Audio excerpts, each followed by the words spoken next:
రీసెంట్గా భారతదేశంలో పర్యటించారు కెనడా ప్రధాని మార్క్ కార్నీ. ఈ సందర్భంగా భారత ప్రధాని మోడీ గారిపై కెనడా ప్రధాని మార్క్ కార్నీ ప్రశంసల వర్షం కురిపించారు. సామాన్యులకు సంక్షేమ ఫలాలు అందించేందుకు మోడీ గారు తీవ్రంగా కృషి చేశారని చెప్పి మార్క్ కార్నీ చెప్పుకొచ్చారు. గత 25 సంవత్సరాల్లో మోడీ గారు ఒక్కరోజు కూడా సెలవు తీసుకోలేదని, ఆయన ఒక విలక్షణమైన వ్యక్తి అని చెప్పి కూడా మార్క్ కార్నీ పేర్కొన్నారు. భారత్లో పర్యటించిన కార్నీ ఆస్ట్రేలియాలోని లోవి ఇన్స్టిట్యూట్లో బుధవారం ఒక చర్చలో పాల్గొన్నారు. ఈ చర్చలో భాగంగా మోడీ గారి గురించి చెప్తూ, భారత్లో ఆర్థిక సంస్కరణల ద్వారా కోట్ల మందికి ఆర్గనైజ్ సెక్టర్లో ఏదైతే సంఘటిత ఆర్థిక వ్యవస్థ ఉందో దానిలోకి సామాన్యులు కూడా ఇంక్లూడ్ అయ్యారని చెప్పి, దీనికి మోడీ గారి కృషే కారణం అని చెప్పి కూడా మార్క్ కార్నీ కితాబిచ్చారు. 2001లో తొలిసారిగా గుజరాత్ ముఖ్యమంత్రిగా బాధ్యతలు చేపట్టినప్పటి నుంచి కూడా ఇప్పటి వరకు మోడీ గారు సెలవు తీసుకోలేదు.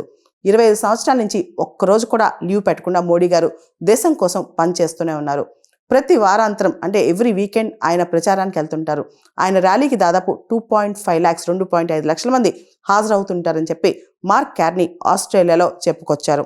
గత వారం భారతదేశానికి వచ్చిన మార్క్ కార్నీ భారత్ కెనడా రిలేషన్స్లో ఒక కొత్త శకానికి నాంది పలికారు.